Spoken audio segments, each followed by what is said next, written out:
Hi, I'm Hank, and I've been a tow truck driver for Patterson's Towing for 8 years. I loved my job, helping people in their worst moments, being the guy who shows up when everything's gone wrong. That's exactly what I thought I was doing on that rainy Tuesday night in October. My radio crackled. "Hank, you available?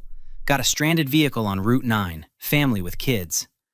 "I'm 10 minutes out, on my way," I responded. When I pulled up, I saw a minivan on the shoulder, hazards blinking.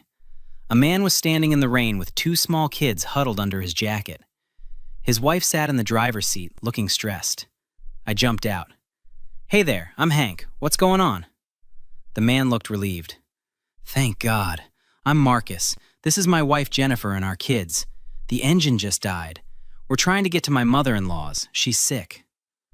"Let me take a look," I said, popping the hood. After a quick inspection, I shook my head. "Your alternator's shot. You're not driving anywhere tonight." "How much to tow us to the nearest shop?" Marcus asked, his face falling. I saw those kids shivering. "Where's your mother-in-law live?" "About 40 miles north, in Riverside," Jennifer said through the window. "Tell you what, I'll tow you there, no charge," I said. Marcus's eyes widened. "Seriously? Man, that's incredibly kind." "Got kids myself, I get it," I said, hooking up his van. "Hop in my truck, all of you. We'll get you there safe." During the drive, Marcus talked a lot. "So you've worked at Patterson's for a while?" 8 years, best boss I've ever had. Mr. Patterson treats us right," I said. "That's rare these days. What's the operation like? How many drivers do you have?" Marcus asked. I didn't think anything of it then, just a guy making conversation. "We've got 6 drivers, dispatch team of 3, and a mechanic. Small but solid," I explained. When I dropped them off at the house, Marcus shook my hand firmly. "Hank, I won't forget this. You're a good man." "Just pay it forward someday," I said with a smile. 2 weeks later, my boss, Mr. Patterson, called me into his office. "Hank, come on in. Got someone I want you to meet." I walked in and froze. Marcus was sitting in one of the chairs, wearing a suit and grinning at me. "Hank, small world, right?" Marcus said, standing to shake my hand. Mr. Patterson beamed. "Marcus here just moved to town and has 15 years of experience in towing operations management. I hired him as our new operations supervisor. He'll be overseeing all the drivers." My stomach dropped, but I forced a smile. "Wow, congratulations, Marcus." "I couldn't believe it when I saw Patterson's Towing was hiring," Marcus said smoothly. "After you helped us that night, I researched the company. When I saw the supervisor position posted, I knew it was meant to be." "Hank, you'll report directly to Marcus now," Mr. Patterson said. "He starts Monday." After we left the office, Marcus pulled me aside. "Hey man, don't worry. I'm going to make some changes around here, but you've got nothing to worry about. You helped me when I needed it." Something in his smile made my skin crawl. Marcus's first week started normally enough, but by week 2, things got weird. I came home to find my wife Linda in the kitchen. "How was work?" she asked. "Marcus wrote me up today, said I was 15 minutes late to a call," I said, frustrated. "Were you?" Linda asked. "No, I logged into the system right when I got the call. I have the timestamps," I said. "That's strange. Why would he lie?" Linda asked.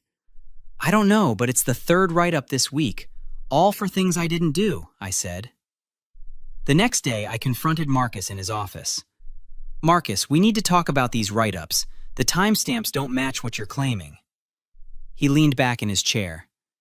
"Hank, are you calling me a liar?" "I'm saying there's a mistake. I can show you the system logs," I insisted. "The system can be manipulated. I go by my observations," Marcus said coldly. "You know, I expected better from you. I thought we had an understanding." "What understanding? I helped you because it was the right thing to do," I said. "And I'm managing you because it's my job. Don't make this personal," Marcus replied.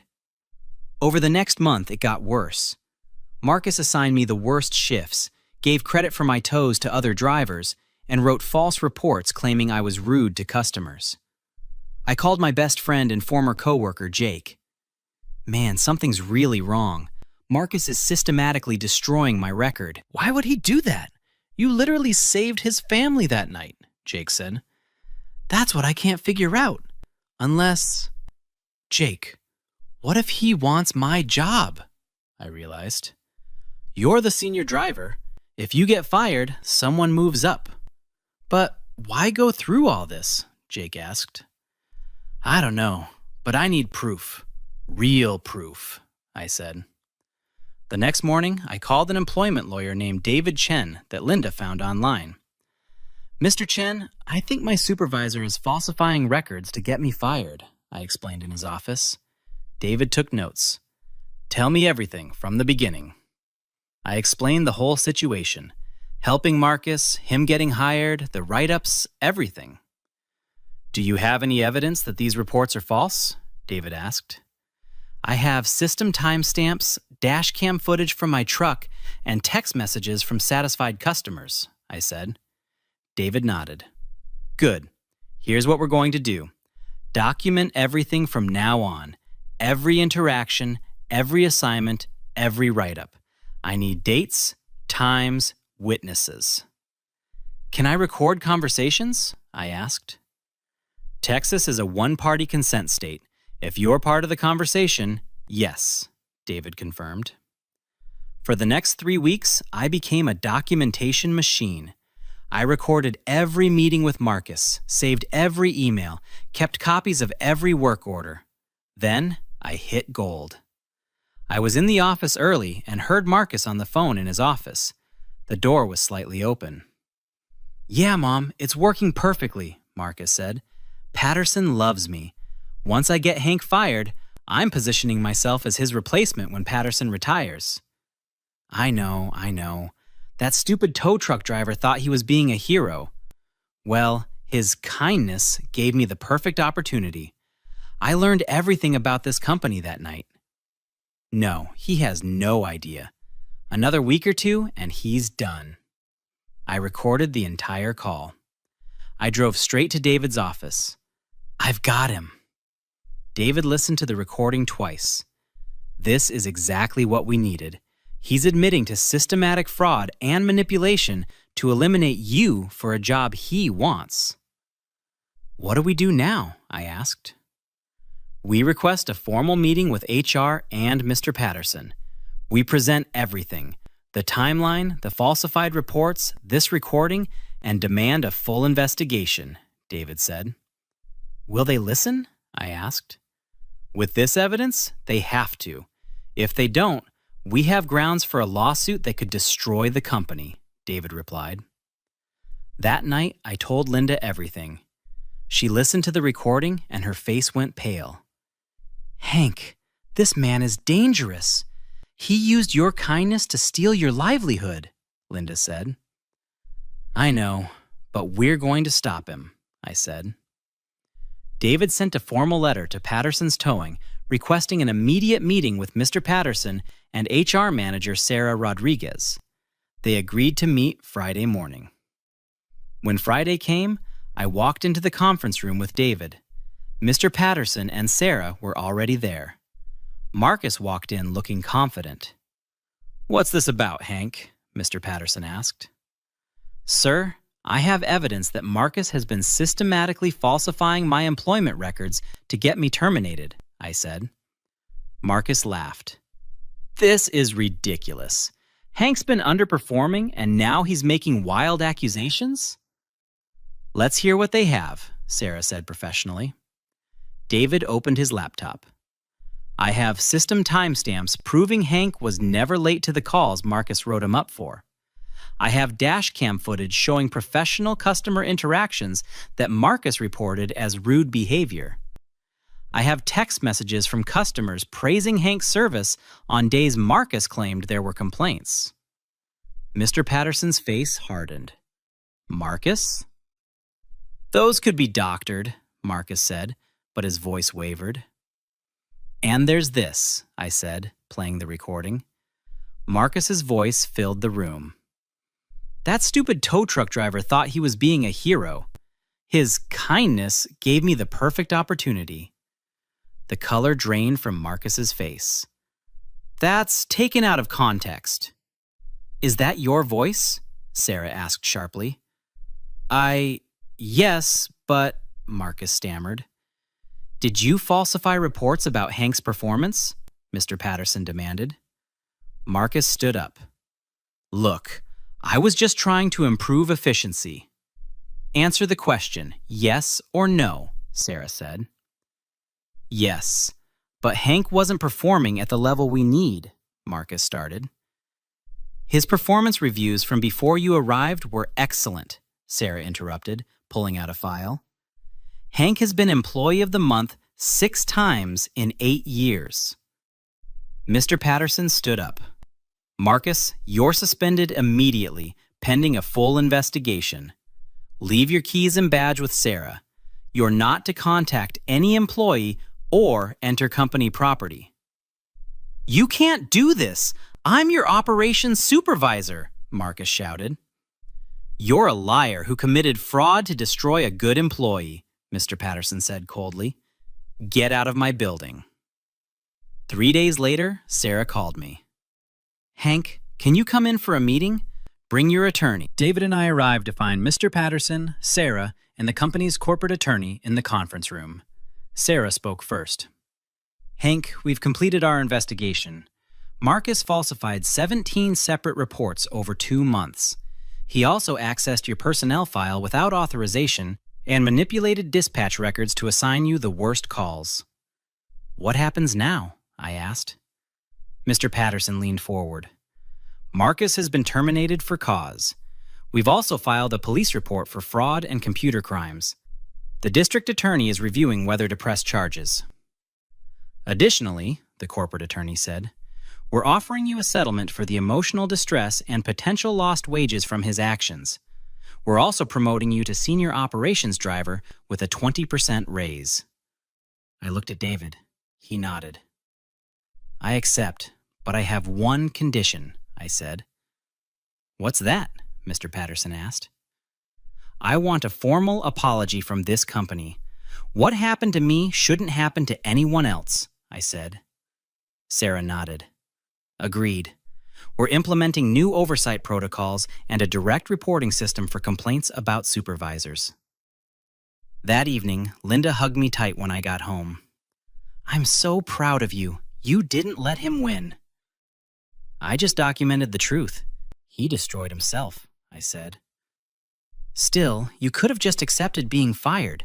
You fought back, Linda said. My phone rang. It was David. Hank, thought you'd want to know. The DA is pressing charges. Marcus is facing 3 felony counts of fraud and identity theft for accessing your personnel records. He's looking at 2 to 5 years if convicted, David said. Good. He needs to face consequences, I said. There's more. Mr. Patterson called me. He wants you to know that Marcus tried to call him today, crying, begging for another chance, David continued. What did Patterson say? I asked. He told Marcus that the time for chances ended when he decided to betray someone who showed him nothing but kindness. Then he hung up, David said. 2 weeks later, I was in the office when Sarah approached me. Hank, Marcus's preliminary hearing is next week. The prosecutor wants to know if you'll be there. Absolutely, I said. Good. Also, we received a letter from Marcus's attorney. He wants to apologize to you in person, says he's deeply sorry, and hopes you can find it in your heart to forgive him, Sarah said. I thought about that rainy night, about helping his scared kids, about every lie he told. Tell his attorney that forgiveness isn't something he gets to ask for. He made his choices. Now he lives with the consequences, I said firmly. Sarah smiled. I'll pass that along. At the hearing, I watched Marcus in an orange jumpsuit, looking smaller than I remembered. His attorney tried to argue for a plea deal. The prosecutor addressed the judge. Your Honor, the defendant systematically destroyed a man's livelihood and reputation. He exploited an act of kindness to infiltrate a company with the intent to commit fraud. This wasn't a mistake. It was a calculated campaign of destruction. The judge set bail at $50,000 and scheduled trial for 3 months out. Outside the courthouse, David shook my hand. How do you feel? Like justice is finally happening. I help people for a living, David. That's who I am. Marcus tried to punish me for that, but instead, he destroyed his own life, I said. The irony is, if he'd just been grateful and done his job honestly, he probably would have had a great career at Patterson's, David observed. But that wasn't enough for him. He wanted what I had, and he was willing to destroy me to get it, I said. Last week, I got word that Marcus accepted a plea deal. 18 months in prison, 3 years probation, and he's banned from ever working in the towing industry again. His wife divorced him and moved back to her mother's house. Mr. Patterson called me into his office yesterday. Hank, I want to say something. You showed me what kind of man you are twice. Once when you helped a stranger's family, and again when you fought for what was right instead of just walking away. Thank you, sir. That means a lot, I said. I'm not getting any younger. I've been thinking about succession planning. How would you feel about eventually moving into a management role? Mr. Patterson asked. I'd be honored, sir, I said. I still drive a tow truck. I still help people on the worst days of their lives. But now, I know that kindness isn't weakness, and standing up for yourself isn't revenge. It's self-respect. Marcus thought he could use my compassion against me. Instead, his own greed became his downfall. I didn't destroy him. He destroyed himself the moment he chose betrayal over gratitude. Have you ever helped someone only to have them turn on you? What would you have done if you discovered someone was using your kindness to destroy your career?